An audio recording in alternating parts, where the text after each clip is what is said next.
What's that? Loving respect. Yeah. So we're talking about here. Mike wasn't on for those of you streaming at home. My apologies for that. But we're talking about the two main purposes of Proverbs. And the first one, as David pointed out to us, was to establish a fear of the Lord, which was defined as reverence or healthy respect. And Paul added the adjective of loving there, right? That there has to be the love there to have fear. And we described this last week, and this is, an analogy that I think is familiar to us. The relationship between a parent and a child is very similar to the relationship between us and God. And it has to be that healthy respect and love, but also the understanding that there are times of discipline and instruction, but at the end of the day, there is unconditional love. And I was thinking about this a little bit today, actually, thinking about this humility lesson. There is a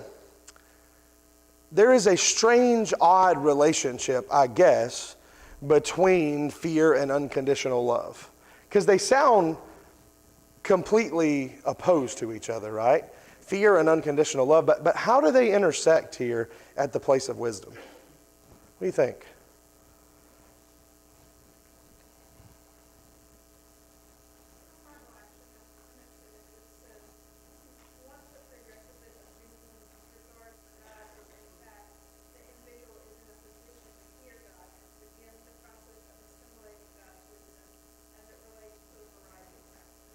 Read that first part again.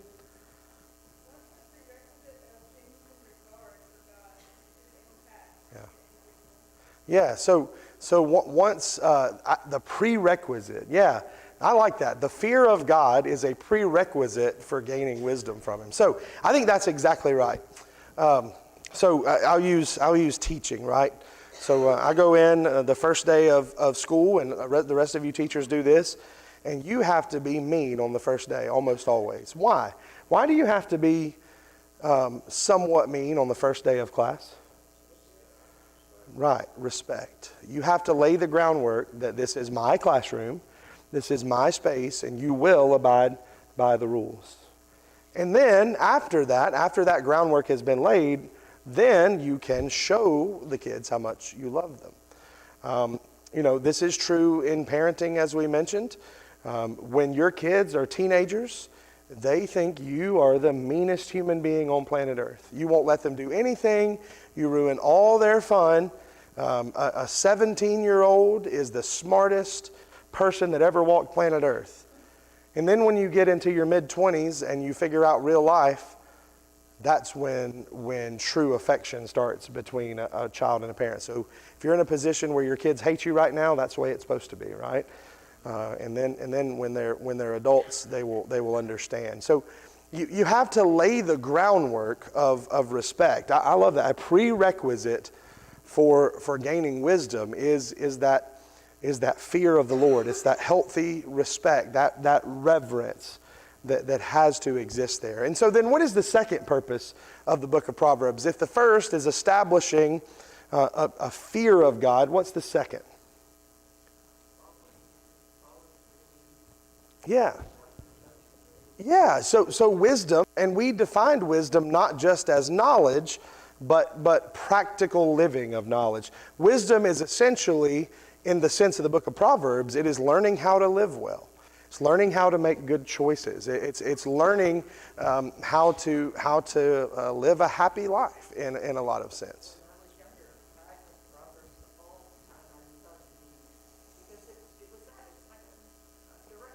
Yeah. But now I don't go to Proverbs because I'm 7, 8 years old. I go to Psalms now, and it makes me feel good. Yeah. Back then, it's like Psalms is so boring. So it's boring. Yeah. And now I go to it all the time. Yeah. So if you heard what Miss Ann said, she has gained all the wisdom she could possibly gain in her life. At a certain age, you start going backwards, right? But no. So yeah, I think that's good. So Proverbs is the very practical part of living, and I love the book of James, and we're actually doing that for our summer series this summer because James is the Proverbs of the New Testament. It's very practical, right? I like Romans chapter 12. We will use Romans 12 in our sermon this morning because it's very practical. Ephesians chapter 4 is very practical. It's real. It's teaching us how to live as a Christian. There are other things that are very theological and very inspirational, and I love those too. And certainly as a preacher, you meditate on those. But at the end of the day, I want to learn how to live well. I want to learn how to raise my kids. I want to learn how to be a good spouse. I want to learn how to be a good brother and sister. And I want to learn how to not throw away my money. I want to learn how to devote myself to God. All those things that are very real and practical. Establishing a work ethic, gaining respect. Right? All those things are found within the pages of Scripture. Daniel?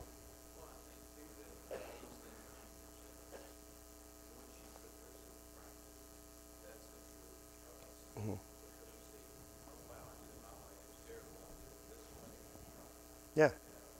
Yeah.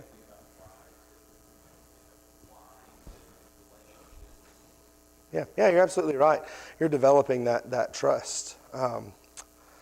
I always think about when, maybe you didn't have this at your house. When I was a kid, I was in charge of cleaning the gutters out on the roof. Anybody else have that responsibility when you were a kid? And I remember my dad would be standing on the ground supervising, and when they get done, for some reason, I guess we didn't own a ladder. I don't know. He would say, all right, just jump down and I'll catch you. Yeah, sure, Dad. But after doing it a few times, and he always caught me, he never let me hit the ground. It just became a normal routine, right? I jumped, he caught me, that was it. Until I got heavy enough where he didn't want me to fall on top of him. Then I guess we bought a ladder. I don't know, but it is that developing of trust. Yeah. We did have a ladder. It was just easier to jump, I guess. I don't know. You'll have to ask him all the details of the story. Maybe it was on the other side of the house still. We didn't want to move it. I don't know. But yeah, so that developing of trust, right? The development of trust is important. Why are you making noise at me? Mute. So two purposes, right, of Proverbs. Fear the Lord and to learn how to gain wisdom for living, right? Those are established in the first 7 verses, which is sort of the introduction here. This first section, you can call it a prologue, you can call it whatever you want. It is the invitation to embrace wisdom, right? To figure it out. And so we're going to have two sort of separate things. We're going to have first the instruction from a father to a son. And who is the father in this particular story? Who's the author of Proverbs, of most of them? It's Solomon. It's interesting that Solomon left all this wisdom for his son. And we at least know that one of his sons did what? Ruin the whole kingdom, right? Because he would not listen to wisdom. And that is a story, of course, for when we get over to 1st and 2nd Kings. But here we see the instruction from a father to a son. And then we also see, if you remember from the video we watched, the speeches from Lady Wisdom, where wisdom is presented as a woman. So I just want to read a few of these things. This is the whole first 9 chapters. We're obviously not going to look at all that, but I think there's some verses that stand out to me. First, verses 8 and 9 of chapter 1. It's a warning, right? A reminder about dealing with sinful people. Listen, my son, to your father's instruction, and do not forsake your mother's teaching. They are a garland to grace your head, and a chain to adorn your neck. My son, if sinful men entice you, excuse me, do not give in to them. If they say, come along with us, let's lie in wait for innocent blood, let's ambush some harmless soul, let's swallow them alive like the grave and whole like those who go down into the pit, and we will get all sorts of valuable things and fill our houses with plunder, cast lots with us, and we will share the loot. And my son, do not go along with them. Do not set foot on their paths. For their feet rush into evil. They are swift to shed blood. How useless to spread a net where every bird can see it. These men lie in wait for their own blood. They ambush only themselves. Such are the paths of all who go after ill-gotten gain. It takes away the life of those who get it. So this is a speech you've probably had with your kids. Make sure that you stay around wise people. Stay away from people who make bad choices. Verses 8 and 9 I have used a lot in sermons, and particularly funeral sermons, right? To remind people of the teaching of their father or mother who's who's passed away. But it's a reminder there to listen to your father and mother and to not make bad decisions.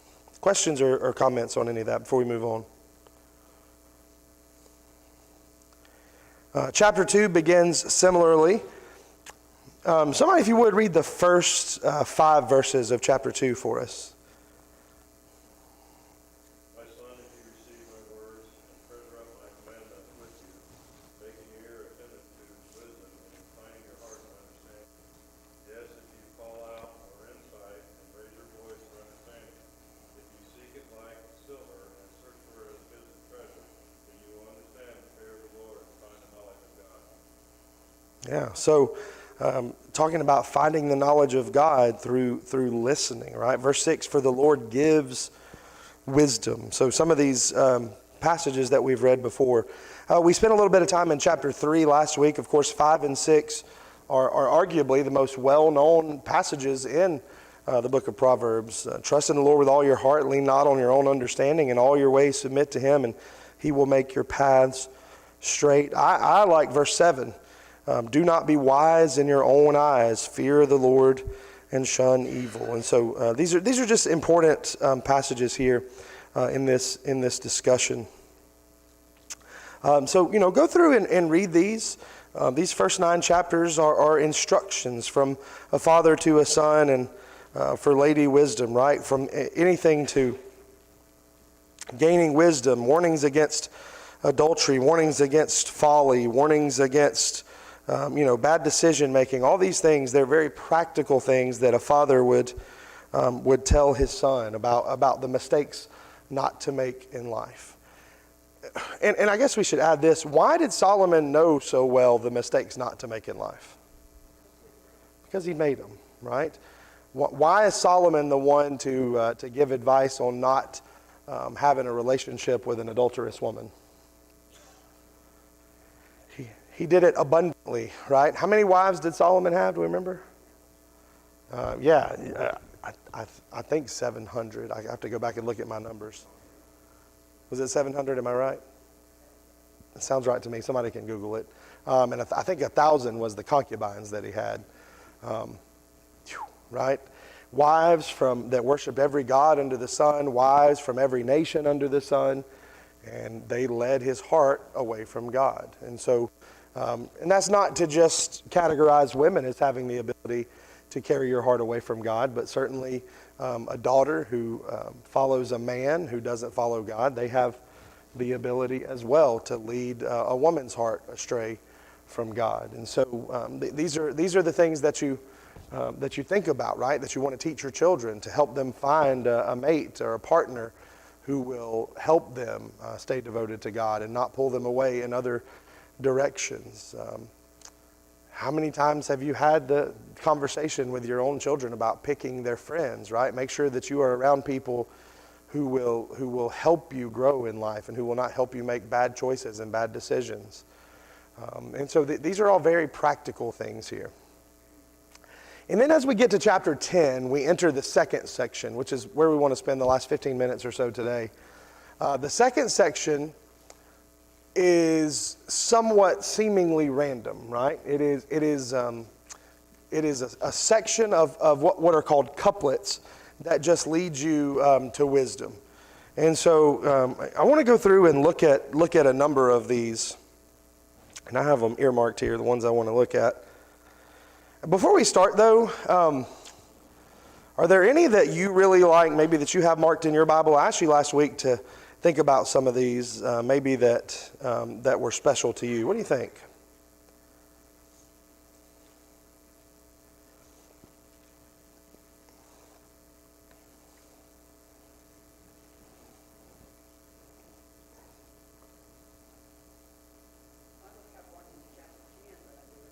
Yeah, anywhere that you have it, not just in chapter 10.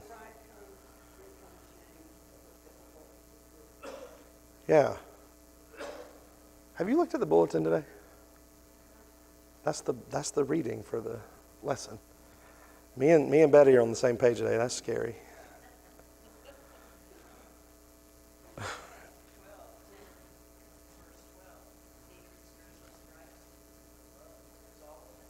Yeah, hatred stirs up strife, but love covers all offenses. Who else has one they'd like to share?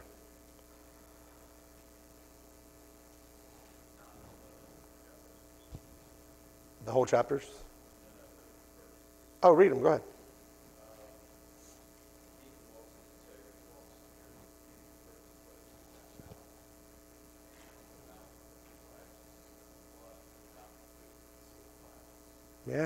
Yeah, integrity and speech, two important themes that are discussed here.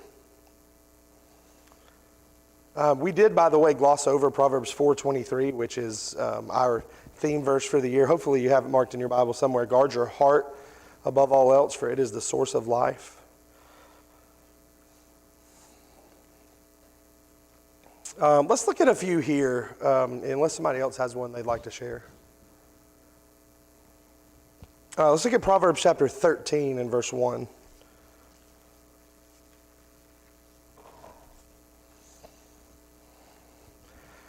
And let me just tell you, in a minute we're going to get to one that has a little controversy, and so I'm interested in thoughts and opinions, but not arguing, so I'll just put that out there before we get there.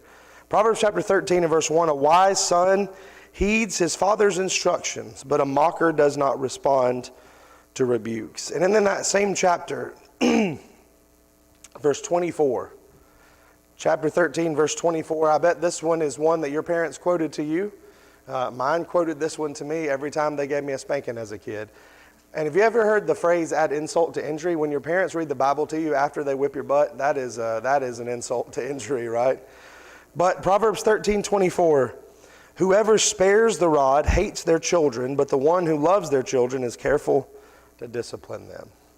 I my whole life have heard this as the justification for corporal punishment, physical discipline.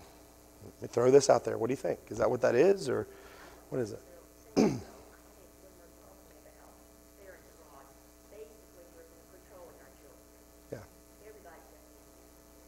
Yeah. Yeah.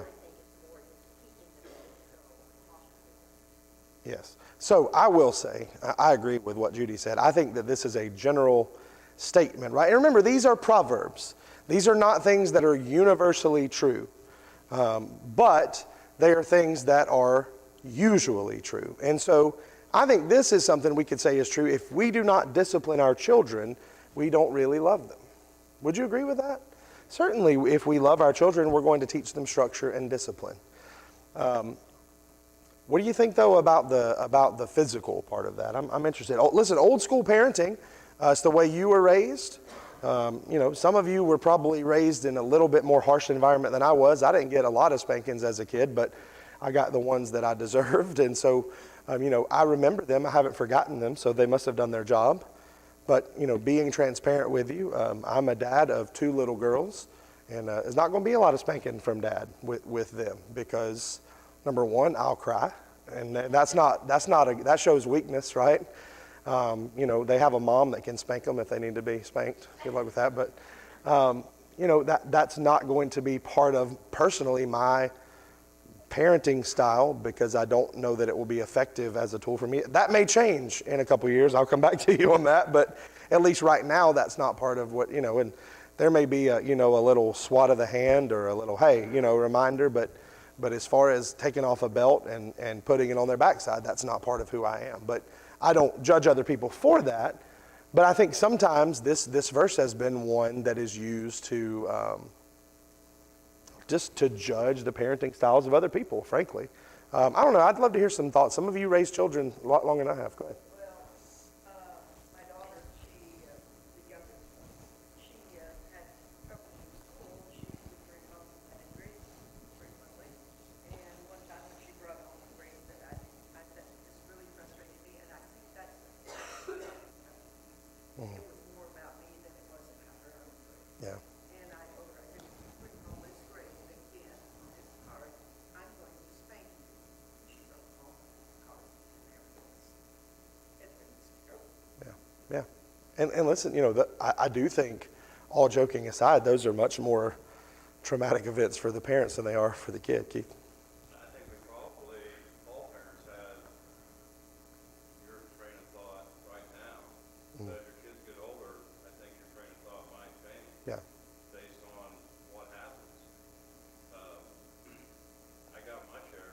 Yeah. And it never hurt me, never damaged me. Could they have done it different? Maybe. Yeah. But I think a healthy respect or a healthy fear of your parents when you don't do the right thing is good.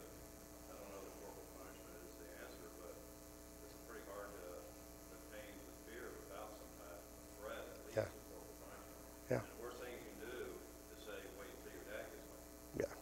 So I think parenting is a very difficult thing to do, and unfortunately, none of us went to school to be a parent. Yeah, absolutely. Isn't that the craziest thing in life? I will never forget. So Mila, when she was born, and most of you remember this, she was in the NICU for 10, 11 days. And so, we had, for those first several days, I mean, there were nurses in and out and people, coming to check on her.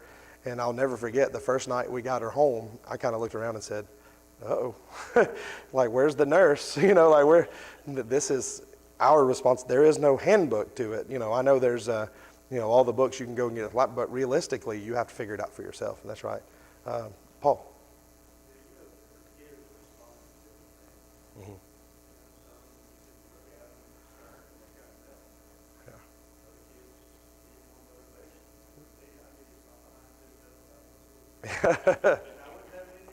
Yeah. Janine, make note of that for when he's misbehaving. Ken?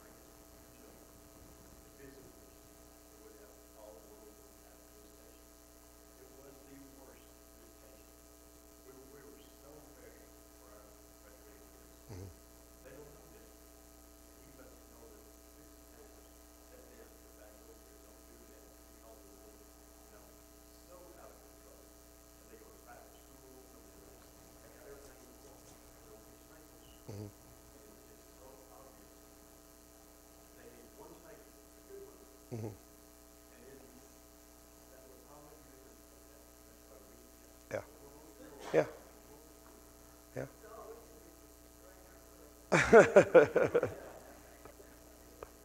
But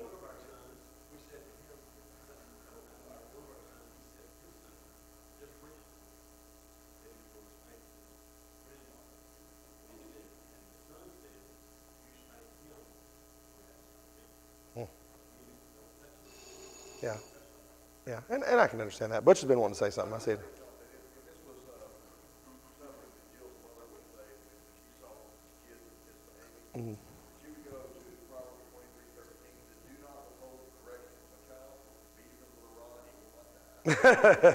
that's right. You beat him with a rod, he will not die, Daniel. Daniel, go ahead.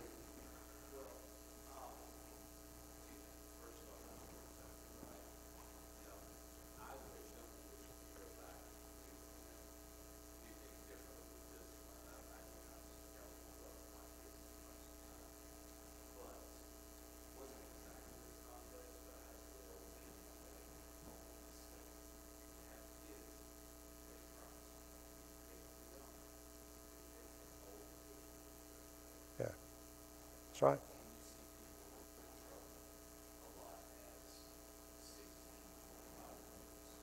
Yeah. Well, I'm not just saying this because your kids are in here, but I think you did a pretty good job. Even if they bring boys home when they're too young, it's okay. I saw a hand somewhere. Tate, I'm ready to hear this. Teach us something.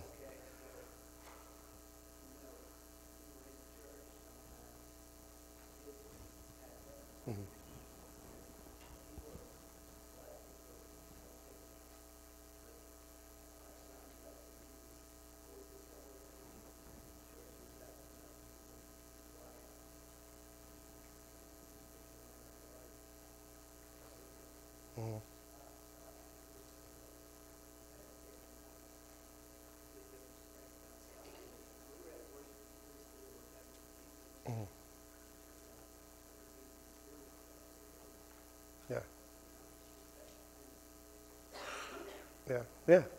Yeah, sometimes you have to do what you need to do. If you say you're going to do it, you have to follow through, because then it just becomes, do this, do this, do this, Yeah. and they don't pay any attention to you because it's mom spouting words. So when I had to spank my child for that, it hurt me, I had to do it. Yeah. It's interesting how, I will say this, and we're about out of time, and we'll pick up here next week, continuing to go through these, but if you were to tell my children, who are, Nora's about to be 5, Mila will be 7 in September, if you were to threaten to spank them, they would be scared. But do you know what would absolutely horrify them? You threaten to take away their tablets for a week. They would rather be beat with every rod and every belt and everything you could find than to lose that tablet. That's how parenting has changed, right? The world around us. I have a friend who they tried with a child who was particularly rambunctious for a long time. They did all the spankings and every other thing, and they found that the most effective way to discipline him was to put him in the shower with all his clothes on and turn the water on. And he hated that for some reason. So that was that. You're going to the shower. No, so whatever works, right, as long as you follow through. Let me add this, and I think this is worth adding. Just because one thing works for one family does not mean it will work for your family. And parenting is something you have to decide for your family. If we do use corporal punishment as discipline, we need to be measured in the way that we do it.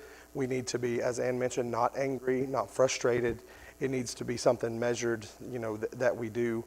And it needs to be few and far between. I'll put it that way. We have folks who I love, and I've watched them raise kids who sometimes let their frustration out on their children, and that is developing something that will be very dangerous later in life. And so certainly there has to be balance, but there has to be discipline, there has to be correction, there has to be teaching. The Bible is very, very clear on that. So we'll pick up there next week. Thank you for your comments and your participation, and we will meet back here in about 15 minutes.